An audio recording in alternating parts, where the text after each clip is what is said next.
მოგესალმებით, თითოეულ თქვენთან გასაგონს მადლობთ, რომ გამოწევთ ჩემი არხი, იმის რომ ალაიქებთ და კომენტარებთ, ვინც არ მისამს გაკეთებით მე ვარ კატო. გეტყვით, რომ პირად დიაგნოსტიკასთან დაკავშირებით უნდა მომწეროთ პირად შეტყობინებაში WhatsApp-ში და Telegram-ში. და მითითებულ ნომერზე, რომელსაც ვიდეოების ქვემოთ უთითებ ხოლმე და მინდა გითხრათ ესეთი რამ. ძალიან ხშირად ვაკეთებ ხოლმე აქციებს და როგორც ჩანს, აქციების პრომოებაში ყოფი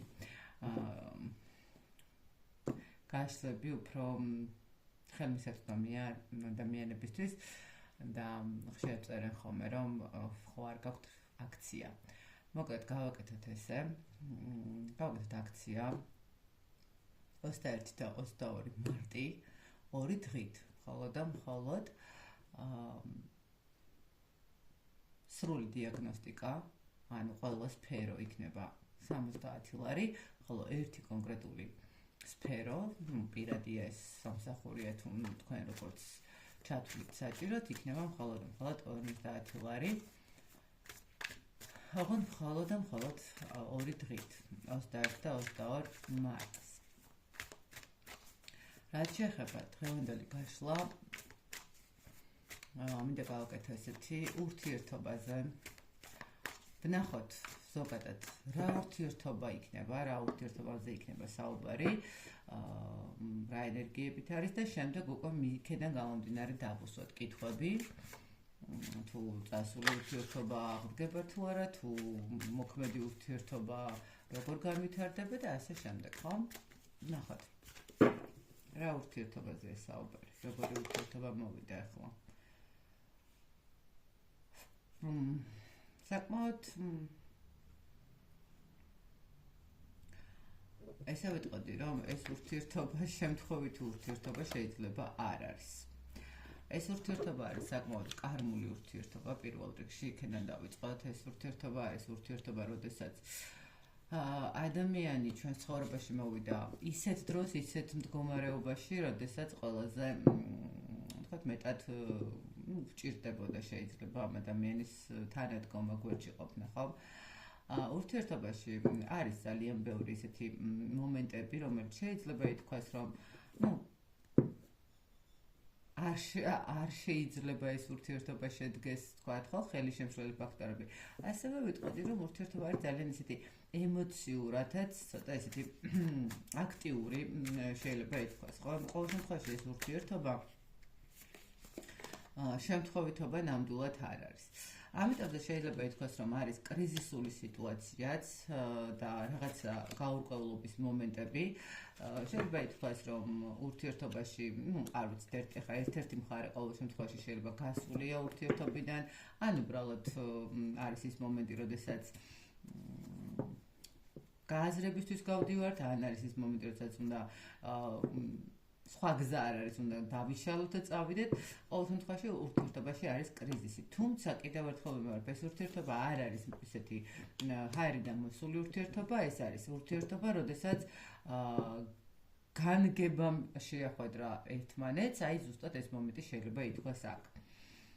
არის მიჯაჭვულობის მომენტიც, არის რაღაცა ის ნიშანი, რომელსაც აი ვერ მოვშორდებით, რაღაცნაირად არ გვინდა შეცვლა, მაგრამ იძულებულები ვართ, რომ რაღაცა შეიცვალოს, იძულებულები ვართ, რომ რაღაცა დაიშალოს, ხო, იმიტომ რომ აქ არის შესაძლებელი რაღაცა გარკვეული პრობლემები, გარკვეული სიტუაციები, რომელიც ხელს უშლის თქვენს ურთიერთობას. ვიღაცისთვის შეიძლება ეს სამკუთხედი იყოს, ვიღაცისთვის უბრალოდ არც სამკუთხედი იყოს, მაგრამ სამწუხაროდ ჩვენს ქვეყანაში ძალიან ხშირია ხოლმე, რომ განათხოვარი ოჯახში არ შეიძლება, რას იფიქრებს ხალხი და რას იტყვის ხალხი, ხო, ანუ შეიძლება ვიღაცისთვის ეს ფინანსური პრობლემებიდან გამომდინარე იყოს და ადამიანს არ კონდეს უბრალოდ საშუალება იმის, რომ ხა ამ ეტაპზე სერიოზული ურთიერთობისკენ წავიდეს, ყოველ შემთხვევაში ურთიერთობაში არის კრიზისული პერიოდი, რაღაცა მდგომარეობა ისეთი, რომელიც ხელს გიშლით ურთიერთობის რაღაცა სხვა ეტაპზე და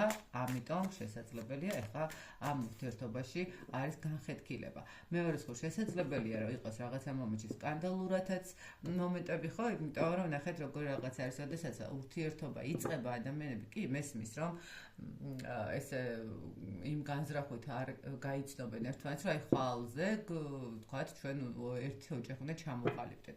მაგრამ არის ის მომენტი, როდესაც ხო გარკვეული პერიოდის მერე მაინც ხვდებით, ხო, ჩვენ გვაქვს თუ არა იმის საშუალება, გვაქვს თუ არა იმისი ძალა, რომ აი პრობლემები, რომელიც შეიძლება ითქვას, რომ იყოს სიტუაციაში, გადავლახოთ. ან გვაქვს თუ არა საშუალება, რომ ვიბრძოლოთ ამ ურთიერთობისთვის ყოველ შემთხვევაში და ნახეთ ზუსტად აი ეს მომენტი არის ხოლმე ყველაზე ცუდი, როდესაც ურთიერთობას არც ვუშვებთ, ვერც ვერაფრით ვიღებთ პასუხისმგებლობას ჩვენს თავზე და შესაბამისად სადღაცა ჩიხში შევყავს და აი მე ეს ჩიხი არის ყოველთვის ყველაზე მტკივნეული, იმიტომ რომ ფაქტურად ადამიანს იმედგაცრუებული მდგომარეობა აქვს. კარგით, ნახოთ აბა ახლა საკმაოდ ისეთი საინტერესო ურთიერთობა არის. ნახოთ. მოდით ესე ვიკითხოთ. რას გრძნობს ეს ადამიანი თქვენთან დაკავშირებით? გრძნობები რა აქვს? ერთს ვიტყვი, რომ შიში ნამდვილად აქვს თქვენი დაკარგვი, შიში ნამდვილად აქვს რაღაცა სიტუაციის, რომელიც შეიძლება ითქვას, რომ ეს თქვენი დაკარგვა არის, არ უნდა ხო, რაღაც ურთიერთობის მომენტი. მეორე დაკარგვის მომენტი ურთიერთობის, მაგრამ მეორე მომენტი რაც გრძნობს, ადამიანს ნახეთ, იმისიც ეშინია, რომ რაღაცა სერიოზულში გადაიყვანოს.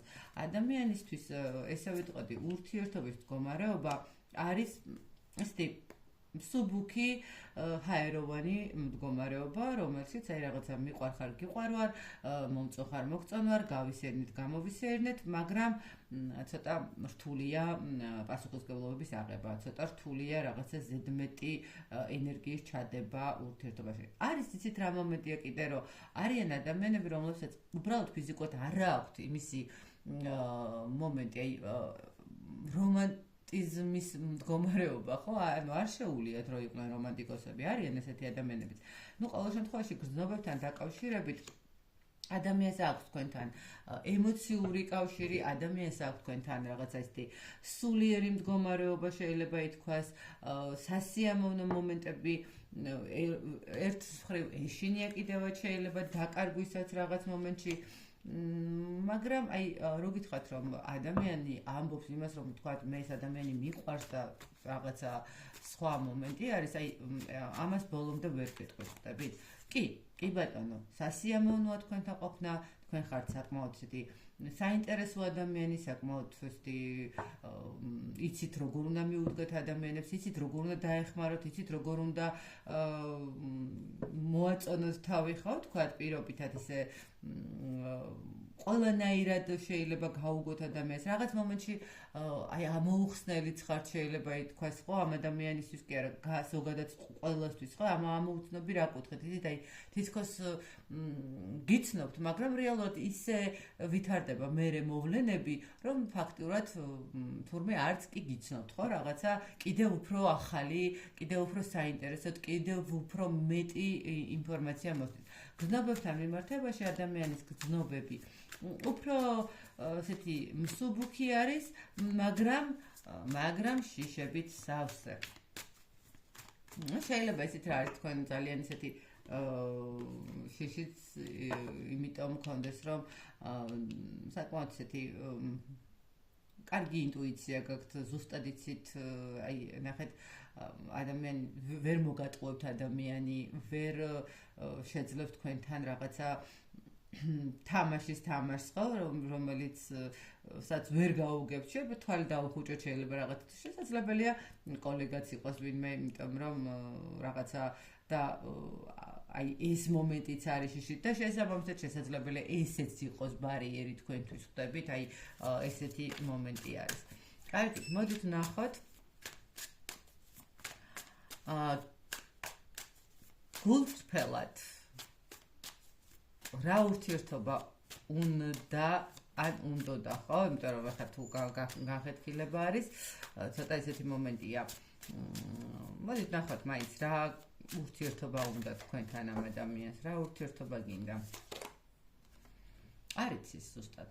ბოლომდე არ იცის რა ურთიერთობა უნდა თქვენთან. ის იცის, რომ თქვენთან სასიამოვნოდ გრძნობს თავს, ის იცის, რომ რაღაცა გულში ემოციები მიეცით. ისიც ის რომ რაღაცა სხვანაირად არის თქვენთან ურთიერთობა, მაგრამ რო გითხრათ რომ ესე ჩამოყალიბებლად იცის რომ მე მინდა ამ ადამიანთან რაღაცა აი ეს არა რაღაც მომენტში ადამიანს უნდა სტაბილურობა, სიმშვიდე, სიწყნარე, მაგრამ მეორე მომენტში ამბობს იმას რომ მისთვის ცოტა რთულია ეს ყველაფერი, ხო? ანუ ვერ შეძლებს. ეს უკვე გამოდის იქიდან რომ რაღაცა ხელი შემშლელი ფაქტორები არის თქვენ შორის, რომლიდან გამომდინარე ადამიანს უჭირს რაღაცა თქვას საბოლოოდ რა უნდა თქვენგან და არ არის ჩამოყალიბებული. ნახეთ, ვერ ჩამოყალიბდა, იმიტომ რომ პრობლემებს ვერ გადალახავს და ამ დროს თან რატომაც არა სასიამოვნო არის ურთიერთობა, ხვდებით? პრობლემები და სასიამოვნო განწყობა თქვენთან ერთად. აი რაღაცა ისეთი მასშია და აქედან გამომდინარე ადამიანი რეალურად ვერ არის ჩამოყალიბებული. რა ურთიერთობა უნდა თქვენთან? იმიტომ რომ შესაძლებელი აქვს თქვენთვის მიუღებელი იყოს, ხო? ნუ კაი, 1 წელი, 2 წელი გასაგებია გავიცანით ერთმანეთი, მერე რაღაცა სხვა ეტაპზე გადავედით, კიდე იქ რაღაც, მაგრამ სადღაც ურთიერთობა ან ვითარდება, ან თავრდება, ხო? ეხლა ესე ჰაერში ურთიერთობა არ არსებობს. თუ ახლა არ ხართ ორივე შეთანხმებული იმაზე, რომ მოდი ვიყოთ ესე, თქვათ პარტნიორულ ურთიერთობაში, მეგობრებს რო ვეძახით, ესე რო ვთქვათ, უბრალოდ პარტნიორულ ურთიერთობაში, სადაც არც შენ გაქვალდებულება, არც მე მაქვალდებულება, ვიყოთ ესე, ხო? ანუ არის ესეთი შეთანხმებებიც, მაგრამ როგორც ჩანს, აქ არ არის ეს შეთანხმება თქვენი და არ გსურთ ეს, შესაბამისად აქ უკვე ადამიანის მდგომარეობა ირება. კარგით, მოდით ესე ვიკითხოთ.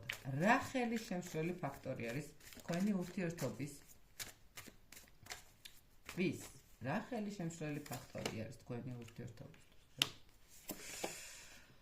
დავიწყებ იქედან, რომ შესაძლებელია, რომ სამკუთხედი ურთიერთობა, აქ გასაგებია ყველაფერი, მაგრამ ასევე შესაძლებელია, რომ იყოს ტერიტორიული სიშორე, იყოს რელიგიური სიშორე, იყოს რელიგიური სიშორე, სხვადასხვა რელიგიის წარმომადგენლები, იყოს ასაკობრივი სხვაობის მდგომარეობა, რომელიც ძალიან მკაფიოა, ხო, ხვდებით, ახლა მამაკაცი ცოტა თლათ ახლა 5-6 წლით უფროსი ქალბატონზე, აქ არაფერი ისეთი დარღვევა არ არის, მაგრამ ახლა თქვათ მამაკაცი იყოს 50 წლის და ქალბატონი 20 წლის, ცოტა არ იყოს და შვილად ეკუთვნის, ცოტა არ არის, ხო, რაღაც მისაღები მომენტი, ქალბატონთან მიმართებაში, ხო, რა თქმა უნდა, ქალბატონი თუნდაც თვეებით იყოს დიდი სამწუხაროდ ქართულ რეალობაში ესია, всё დიდია, 3 თვით და всё დავიღუპეთ. არ მიწყინოს არავინ, ხშირად მქონია მსგავსი მოსმენილი და იმიტომ ვიძახი მაგას, რომ აი ეს ძალიან ცუდი მომენტია. აქ არის რაღაცნაირად მაინც ესე ვიტყოდი, რომ აი არ ვიცი, მიუხედავად რომ აქ არის ის მომენტი, რომ შესაძლებელია რომ პარტნიორი უფრო მამაკაცი იყოს დაოჯახებულ მდგომარეობაში და შესაბამისად უკვე ოჯახი გასაგებია რომ მესამე პირები არსებობენ და რთულია, მაგრამ რატომღაც აი მაინც მომდის უფრო აი ეს რელიგიური მომენტის მდგომარეობაც, შეიძლება ხა თავის დროზე ის მართლმადიდებელი იყო, თქვათ პირობითად, მაგრამ მე რაღაცა შეიცვალა. ან კიდევ აი გითხარით, რომ შესაძლებელია ვინმე კოლეგა იყოს და ნახეთ აი ამ ქედან გამომდინარე რთულია ადამიანისთვის აი ამ სისტემაში მყოფი ქალბატონის ან თუნდაც მამაკაცის ქალბატონისთვის მამაკაცის მიღება, ხო? იმიტომ რომ რაღაცა იდუმალებით სავსე რო არის და ბოლომდე ამოუხსნელი რომ არის, ძალიან რთულია, ხო? სხვებისთვის, სხვის თვალში რა და როგორ მოხდება და როგორ იქნება. ეს შემიძლია ბულწრფელად გითხრათ, ჩემს შემთხვევაშიც თან მეცინება ხოლმე, მაგრამ ყველას უკვირს, რომ როგორ ვარ ჩემს ადამიანთან ერთად, რა საერთო გვაქვს, მაგრამ გვაქვს საერთო, თქვენს გიქნებათ საერთო, მაგრამ არის ადამიანები, რომლებიც ვინ რა სიტყვის არ აინტერესებთ, მაგრამ აქ როგორც ჩანს ადამიანს აინტერესებს. აი ეს მდგომარეობა, აი თქვენ ხელს გიშლით ეს მომენტი. თქვენ ხელს გიშლით ეს მომენტი და აი როგორი მომენტია ეს თან რომ გამოსავალის ოვნის მდგომარეობაც ძალიან რთულია. შესაძლებელია კიდევაც იყოს აქ ცოტა ისეთი შემშლელი ფაქტორიც სხვადასხვა ქვეყნის მდგომარეობაც, მაგრამ ყოველ შემთხვევაში ნახეთ რეალურად აქ თქვენთვის ხელი შემშლელი ფაქტორები იმდენად მძიმედ არის და იმდენად გამოსავლი. შეიძლება იცით რა არის, ნახეთ, გამოსავლის პოვნა უნდა თუ არა, მოდით ვნახავ მაგასაც, იმიტომ რაღაცა ის დამაინტერესა, იმიტომ რომ აქ როგორ არის, იცით, ჩიხში ვარ და ხო არის რომ როდესაც თუ გვინდა რომ გამოვიდეთ ამ სიტუაციიდან ან რაღაცა გვინდა რომ ერთად ვიყოთ, შევცვალოთ, ხო, რაღაცა მოვიფიქროთ, ერთად მოვიფიქროთ, ან თუ ერთად ვერ ფიქრობთ, ცალ-ცალკე მოვიფიქროთ, რა ვიცი, ის როგორ.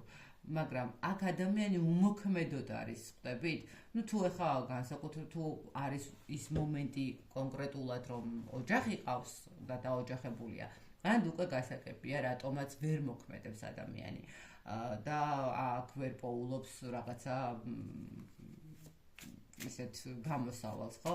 მაგრამ თუ უბრალოდ პასუხისმგებლობები აქვს ადამიანს, თქვათ, აღებული თავის მშობლებზე და აქ მშობლების ფაქტორი არის მესამე პირების მდგომარეობაში, უბრალოდ ადამიანი უმოქმედო არის, ანუ არ მოქმედებს, ხვდებით, აი ეს მომენტი არის. კარგით, მოდით ვნახოთ აბა კონკრეტულად, რატომ არ მოქმედებს აბა ეს ადამიანი, რატომ არ მოქმედებს? უცნაურია, შეიძლება ითქვას, რომ ადამიანი იმიტომ არ მოქმედებს, რომ არ იცის უნდა თუ არა თქვენთან ყოფნა რაღაცა ეს მომენტიც აქვს. მეორე მხრივ, იმიტომ არ მოქმედებს, რომ შეიძლება ითქვას თქვენც არ აძლევთ ბოლომდე, ნახეთ როგორ მომენტს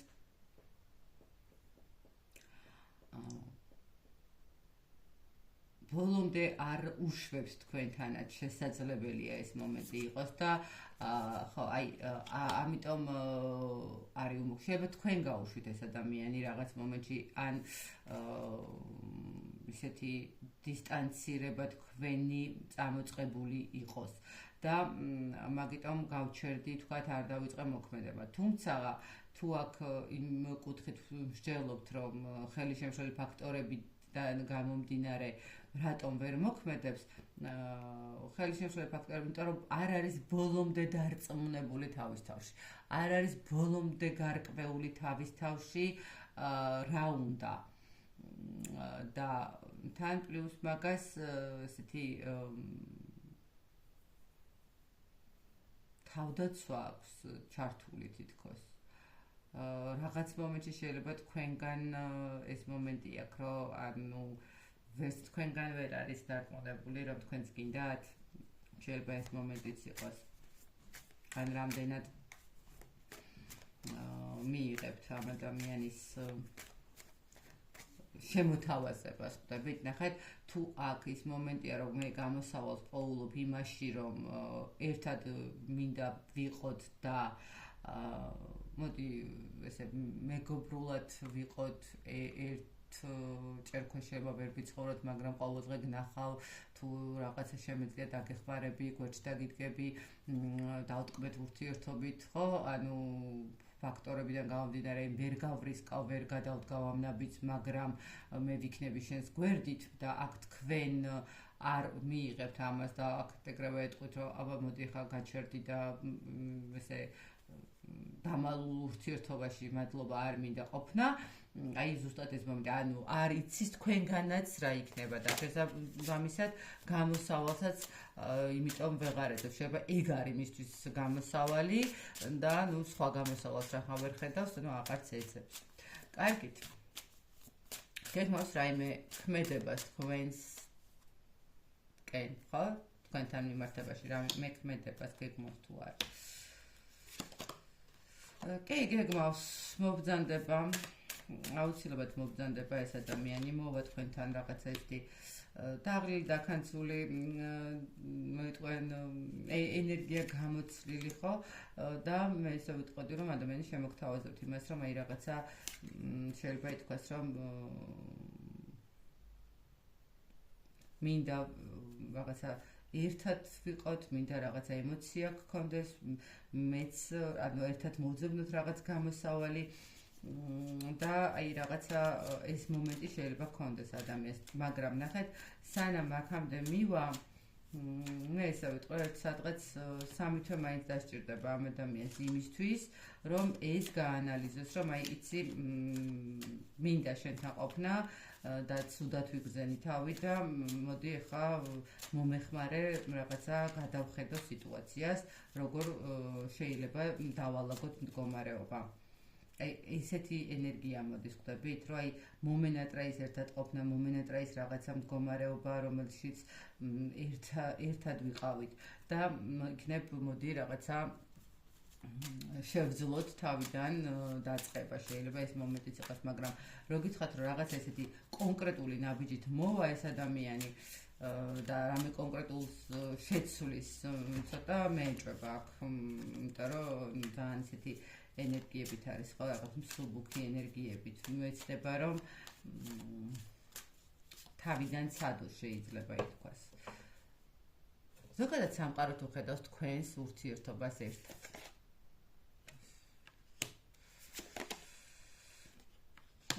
სხვათა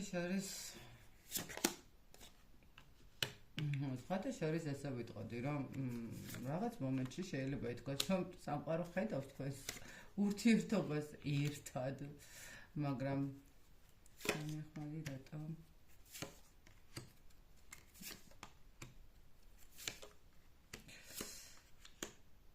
ნახეთ, მოდით ესე ვიტყოდი. სამყარო რაღაც მომენტში ხედავს თქვენს ერთად ყოფნას, ახლა პენტაკლების დედოფალი ზუსტად პენტაკლების მეფეზე მოხვდა. სულ როცა ვიყავდე შესაძლებელია, ნახეთ, არის ხომ ცუდად არ გამიგოთ.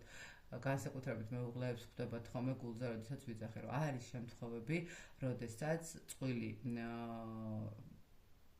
უღლდება, მაგრამ არის რაღაცა კრიტერიუმები, რაღაც მოწონება, რაღაც შეყვარება, იქ რაღაც ემოციები, ხო, ყველაფერი კი ბატონო, მაგრამ რაღაცნაირად დროთა განმავლობაში ცივდება. ჩემთვის პირდაპირ ვიტყვი, რომ გულწრფელი სიყვარული გაცივდეს ძალიან წარმოუდგენელია. უბრალოდ ურთიერთობა იყო, კარგად გრძნობდნენ თავს და აი ეს რაღაცა მერე გაცივდა. ხაერიდან არ მოდის ეს გაციება, არასოდეს კარგად გამიგეთ მამაკაცებო და ქალბატონებოც. აქ სამყარო შესაძლებელია, ნახეთ, თან აი კარმულათაც დაკავშირებულები არიან თქვა რაღაც მომენტი და აი ნახეთ, შეიძლება სამყაროში თქვენ იყავის წყვილი, მაგრამ თავის დროზე ვერ შეხვდით ერთმანეთს, მაგრამ რაღაცა გარემოებამ მაინც შეგახვედრათ ერთმანეთს, მაგრამ აი ამ შეხვედრას მერე როგორ გამოიყენებს თითოეული, ეს უკვე სხვა მომენტია, ხვდებით? ანუ მაინდა-მაინც მარტო იმისთვის არ ხვდებიან კარმული ურთიერთობა, მარტო ის არ არის, რომ ვიღაცამ ჭკუა გასწავლოთ, ვიღაცამ გაკვეთილები ჩაგიტაროთ და ვიღაცასა ვალი გაქვთ გადასახდელი. შესაძლებელია, რომ იყოს კარმული ურთიერთობა ერთმანეთისთვის დაბადებული ადამიანები. აი ზუსტად რასაც ქვია ერთმანეთისთვის დაბადებული ადამიანები. აი აქ მე ესე ვიტყოდი, რომ რაღაცნაირად თითქოს თავს იტყუებთ ორივე რაღაცებით და თუ ეს რაღაც მომენტები, ის რაღაც მოპარული ენერგიები, ტკივილები გაქრება და სწორად მიიღებთ გადაწყვეტილებას თქვენს და ისიც. თქვენ ხედავთ სამყარო, ორივე ოჯახის არკანი აქვს 10,000-ობით, 10 პენტაკლებიც, ხო ახლა ორივე ოჯახის არკანია. ორივე, ანუ ხედავს თუ არ და პენტაკლების დედოფალი პენტაკლების მეფესთან ერთად. კითხვაზე ხედავს თუ არა სამყარო თქვენს ურთიერთობას, ხედავს. თუმცა სამი ახმალი ამოვიდა და ამ სამი ახმალთან მიმართებაში ეს არის რაღაცა გაშვებული ტკივილი, რომელსაც ვგლოვობთ. ნახეთ როგორი მომენტი არის, გვეტკინება და იმიტომ რომ ჩვენ ვუშვებთ ამას ხელიდან, რომ ადამიანი ვერ იღებს გადაწყვეტილებას. დაბერდა 80 წლის არის, აი ვიცი, 180 წლის არის, ხვდება რომ გამოეცალა ყველაფერი და ვერ იღებს გადაწყვეტილებას და სწორად ვერ საზღვრავს, სწორად ვერ ანაწილებს იმ ენერგიებს, რომელმაც წარმატება, სიხარული, ემოციები უნდა მოუტანოს. იმიტომ ვიკითხე სამი ხმალი რა არის, რას ნიშნავს თქო და მაგიტა დამაინტერესა. აქ ადამიანი ვერ იღებს, ანუ სწორად ვერ მიიღებს გადაწყვეტილებას და ვერ გასცემს იმ ენერგიას და ვერ მიიღებს გადაწყვეტილებას, რომელიც ბედნიერებისკენ მიიყვანს. ის გაექცევა ამ ყველაფერს, გაექცევა, იმიტომ რომ ვერ შეძლებს. იმიტომ რომ ვერ შეძლებს რომ მიიღოს, ნახეთ, შეიძლება მიიღოს გადაწყვეტილება, მაგრამ ნაბიჯი ვერ გააკეთოს. ხვდებით, არის ხოლმე ესეთი შემთხვევები, როდესაც ადამიანი შეიძლება იღებს გადაწყვეტილებას, რომ ნუ всё, აი მე მივიღებ გადაწყვეტილებას და მე ამ რაღაცა მდგომარეობას დავასრულებ, ხო? აქ ადამიანი იმ პრობლემას, რომელიც თქვენს წინაშე დგას, აი ამ პრობლემას ვერ ასრულებს. ვერ ხედავს გამოსავალს, ვერ დიდ დრო დასჭირდება ამისთვის, რომ ადამიანმა ეს გადაწყვეტილება მიიღოს საბოლოო ჯამში, მაგრამ აი სამწუხაროდ გადაწყვეტილება მაინც გამოდის, ნუ ისეთი, რომელსაც რეალურად შედეგი, რომ ვთქვათ, რაღაც ესეთი დადებითი მოაქვს არა. თუმცა სამყარო ხედავს, რომ თქვენ ხართ წყვილი. სამყარო ხედავს, რომ თქვენ ხართ ის ადამიანები, რომლებიც შეეწყობოდით ერთმანეთს. ნუ ხო გეუბნებთ, ახლა თუ კონკრეტულად ოჯახი ყავს, ცოტა რთულია, ახლა გასაგებია იქ მეუღლე, ბავშვები და ასე შემდეგ. ნუ აქ გასაგებია, მაგრამ თუ აქ რელიგიური მომენტი არის და ის მომენტი არის, რომ თქვათ, თქვენ ჩემი კოლეგა ხართ და ადამიანი ამას უყურებს ისე, რომ კი მე კარგად ვარ შენთან, მაგრამ მეზობელი ვიღაცა ან დედაჩემი რა სიტყვის და გული წაუვა, იმიტომ რომ შენ ეზოთერიკოსი ხარ თუ რა ვიცი, ვეძმა ხარ, როგორც გინდათ ისე დავარქვათ.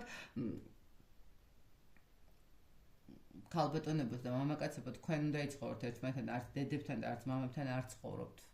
და კი ბატონო, შეიძლება იცხოვროთ რაღაცა ოჯახური პირობებიდან გამომდინარე, მაგრამ რეალურად თქვენ ორი ხართ ერთი სულის მატარებლები და რა ვიცი ხა სხვა ადამიანები ალბათ არ უნდა ჩარიოთ ამ სიტუაციაში და უნდა გარისკოთ, მიიღოთ გადაწყვეტილება სწორი მიმართულებით, რომ არ დაკარგოთ, იმიტომ რომ მილიონში ერთი ხდება იმ მილიონში ერთს, რომელიც მისთვის არის დაბადებული და შესაძლებელია კიდევ ერთხელ გეუბნებით, რომ ეს მოხდეს ისეთ მდგომარეობაში, როდესაც ან ერთი მხარე იყოს დაოჯახებული, ან მეორე მხარე იყოს, ან რაღაცა პრობლემატური სიტუაცია იყოს, არის პირდაპირ და ღიად ვიტყვი, რომ მე გაშორებ, ანუ მეუღლესთან გაშორების შემდეგ, წლების შემდეგ შევხვდი იმ მილიონში ერთს, რომელიც ჩემთვის არის დაბადებული და რომლისთვისაც მე ვარ დაბადებული. აი მართლაც მილიონში ერთს და მისთვის არც ჩემი ეზოთერიული საქმიანობა, არც ჩემი ბუღალტრობა, არც ჩემი ფსიქოლოგობა და არც ჩემი თქვა სამი შვილი პრობლემა ვერანაირად ვერ წარმოიშვა პრობლემად, იმიტომ რომ მიხვდა რომ მას უნდა ჩემთან ერთად ყოფნა, ხვდებით? აი უნდა მიხვდეთ, რომ თქვენ გინდათ ეს ადამიანი და არ უნდა იყოს ეს ხელისშემშლელი ფაქტორი. თუნდაც რომ მუსულმანი და ქრისტიანი იყოს, ნუ არ ვიცი ხა რომელიღაცამ უნდა დათმოს ბოლო-ბოლო. ან შესაძლებელია არ დათმოს, იმიტომ რომ მე ვიცი მუსულმან მამაკაცებს, ქართველი მართლმადიდებელი ქრისტიანი ცოლები ყავთ, მეუღლეები ყავთ და არც მეუღლეს დაუთმია მისი რელიგია, უბრალოდ ჯვარი ვერ დაიწერეს, მაგრამ როგორც ასეთი ერთმანეთი არ დაუკარგავთ, ხვდებით და აი აქ ეს მომენტი არის. კარგით, თქვენ რას გირჩევთ სამყარო, მოდით აბა, თქვენ რა უნდა გააკეთოთ?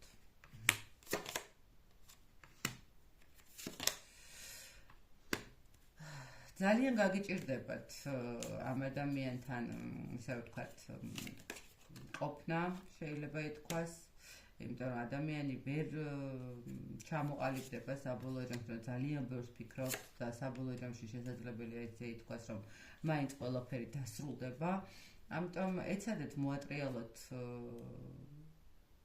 თქვენი ენერგიები სასიყვარულო ენერგიებში და ალბათ საბოლოო ჯამში ახალი ურთიერთობისკენ მომართოთ ყველაფერი, რომ აქ მიუხედავად, არ ვიცი, ცოტა რთულია ხვდებით, ხა საეუნები ადამიანს, რომ ერთმანეთის სხვა დაბადებული და მოდი ხა შენ გზაზე წადი, უბრალოდ აქ როგორი მომენტი ან ადამიანმა როგორი რთულიც არ უნდა იყოს, უნდა მიიღოს გადაწყვეტილება. შესაძლებელია ნახეთ ესეთი მომენტიც, აი ესე უცებ წამოვიდა, რომ თქვენ შეგიძლიათ გაქვთ იმის საშუალება, რომ თქვენი სიტყვით, თქვენი ენერგიებით, თქვენი სიყვარულით, თქვენი ემოციებით მოატრიალოთ სიტუაცია, ძალიან გაგიჭირდებათ, იმიტომ რომ აქ შესაძლებელია თქვენზე ყველაზე დიდი დაწოლა წამოვიდეს, ხვდებით, ანუ ყველაფერში თქვენ მოგიწიოთ რაღაცა პერიოდი მაინც დათმობა იმისთვის, რომ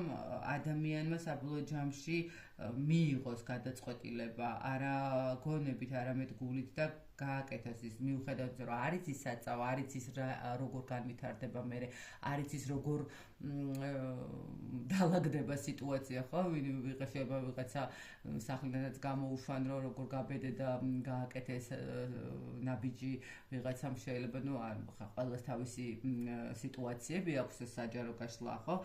და არის ის, მაგრამ ყოველ შემთხვევაში მაინც გარისკოს და შეძლოს სხვა ნაპირზე გაიყვანოს ურთიერთობა.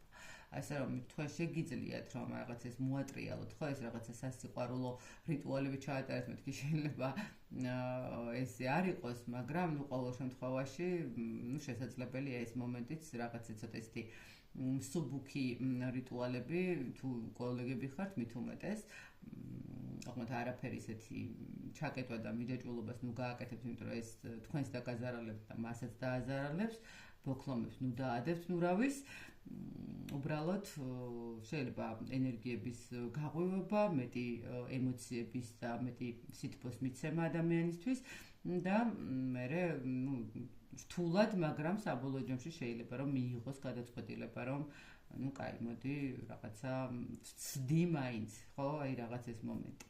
მაგალითად ესეთი გამოვიდა დღევანდელი გაშლა, მე გისურვებთ თითოეულ თქვენთაგან ბედნიერებას, სიყვარულს, წარმატებას, შეგახსენებთ რომ მხოლოდ ორი დღით 21 და 22 მარტს შეგიძლიათ ერთი კონკრეტული საკითხის დიაგნოსტიკა, თუნდაც პირადი ურთიერთობის მიიღოთ 50 ლარად, ხოლო სრული დიაგნოსტიკა, კარიერა, ფინანსები პირადი მიიღოთ 70 ლარად, მოკლედ აი ესეთი სიტუაცია გვაქვს. დროებით